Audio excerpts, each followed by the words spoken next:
तू धीर दिल में धार ले, तू धर्म को मत छोड़ना, ईश्वर लगा दे पार। मैया मोकू बकस मैया मेरी, बेटा तेरो बजा तू है, आखिरी नमस्ते ले मेरी, सुन ले अरी मेरी मात है। मैया मुझे माफ कर देना, अब मेरा प्राण घुट रहा है। माँ माँ, जो कुछ भी इस बालक से गलतियां बन गई हो माफ कर देना। अब तो रानी तारा रो रही है। जैसे ही बेटा ने प्रणाम किया, मैया बोली मेरे लाल, लाल ठहर जाए, इस मैया को छोड़ के मत जा। आज बेटा रोहित के प्राण निकल गए। अब तो मैया रानी तारा दाढ़े मार मार के रो रही है अकेली। बेटा अब ये डाहिन हो गई, मां नहीं रही। अब ये डाहिन जाकर के अपना मुंह कैसे दिखाएगी? अगर कभी राजा पूछेंगे कि बेटा कहाँ है तो मैं क्या बताऊंगी? बेटा बेटा बेटा एक बार बोल के तो सुना दे बेटा। आज मैया रो रही है। उसी समय राजा हरिश्चंद्र आ गए। हरिश्चंद्र ने जवाब दिया, कौन हो तुम? रात के समय या क्या कर रही हो? रानी तारा को देखा तो जवाब दिया, बोले रानी तारा, तारा या तुम, ये कौन है? रानी तारा ने जवाब दिया, महाराज महाराज ये आपका पुत्र रोहित है, इसको काले सर्प ने डस लिया महाराज। राजा हरिश्चंद्र के होश उड़ गए।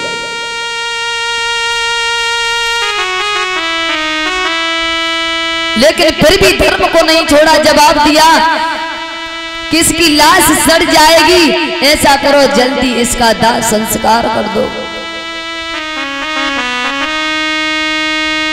तो आज बेटा रोहितास को अपनी गोदी में मैया ने भर लिया और चिपका करके अपनी छाती से दाढ़े मार के रो रही है। बेटा कि मरघट जाई रही, कि मरघट जाई रही, लेके लाश लला रोहित की।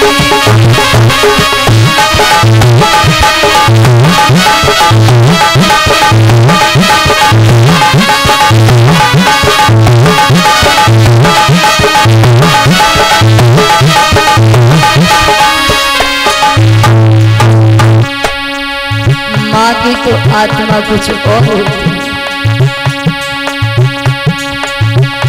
ध्यान रखना, एक बार के लिए पिता की आंखों में आंसू नहीं आएंगे, लेकिन माँ या दुखी अपने बेटा या बेटी को देखती है, या दुनिया से अलविदा हो जाए तो देखती है, तो माँ की होश हो जाती है।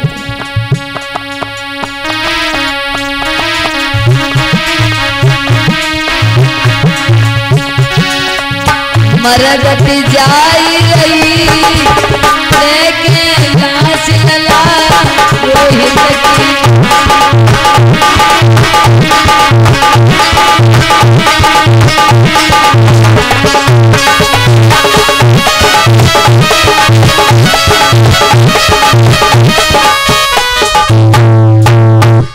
और भाइयों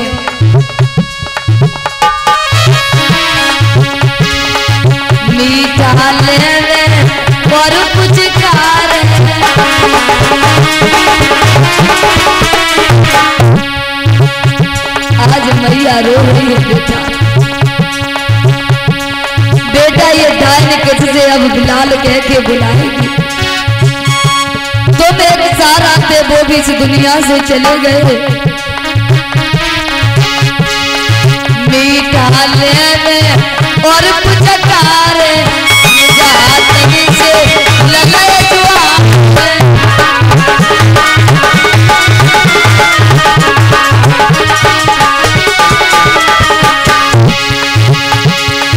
लकी अति गमकी लकी अति गमकी लेके लाश लला रोई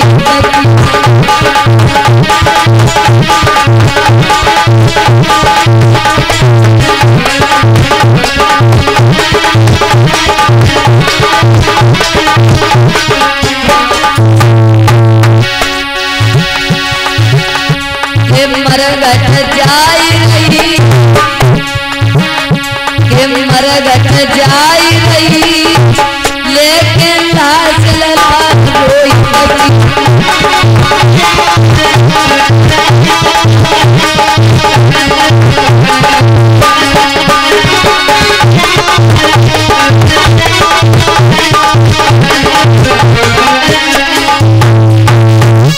आज भैया रानी तारा मरघट की तरफ बेटा की लाश को लेके जा रही है। राजा हरिश्चंद्र ने रानी तारा को देखा। राजा हरिश्चंद्र ने जवाब दिया, रानी कफन होगा। रानी तारा ने जवाब दिया, स्वामी मेरे पास में कुछ नहीं है। एक तो मेरा बेटा चला गया, दूसरे तुम भी छूट गए। अब मेरे पास महाराज क्या बचा है।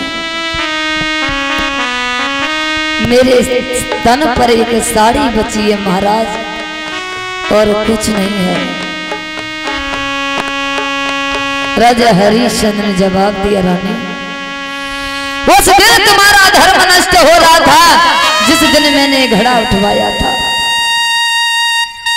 लेकिन आज मेरा धर्म नष्ट हो रहा है। बिना कफन के मैं लाश को नहीं लगने दूंगा।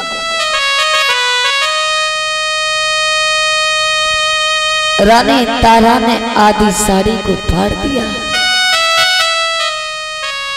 बोली, महाराज आज मेरा धन धर्म सब चला गया। आज मेरे पास कुछ नहीं रहा। आधी साड़ी को लेकर के जाऊंगी तो ब्राह्मणी मुझसे क्या कहेगी।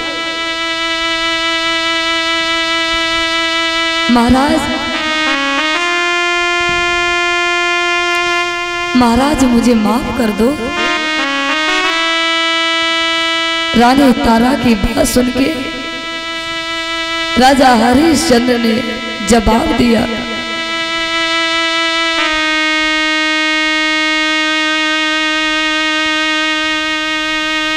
कि रानी आपको कफन तो नहीं देना ही पड़ेगा। रानी तारा ने कफन दे दिया, बेटी का दाह संस्कार कर दिया। पीछे देखती आ रही है, रोती आ रही है मेरी लाल। आज मैं अकेली की अकेली रह गई।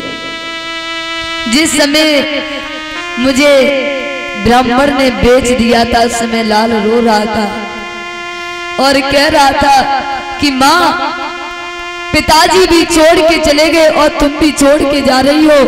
अब हमारा इस दुनिया में कोई नहीं रहा। लेकिन लाल, जब तुम ही हमको छोड़ के चले गए तो हमारा कौन रह गया।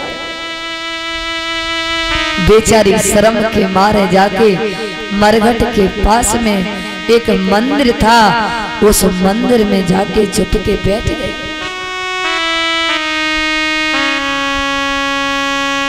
मैया तारा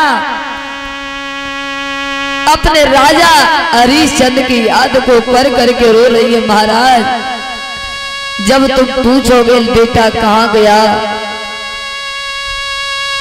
तो मैं क्या बताऊंगी, क्योंकि आज तुमने अपने हाथों से ही अपने बेटे का दाह संस्कार कर दिया।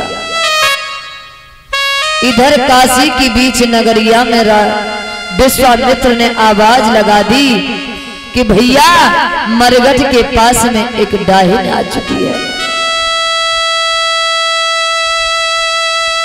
मरघट के पास एक डाहिन आ चुकी है, वो बच्चों का गला घोट करके मार देती है।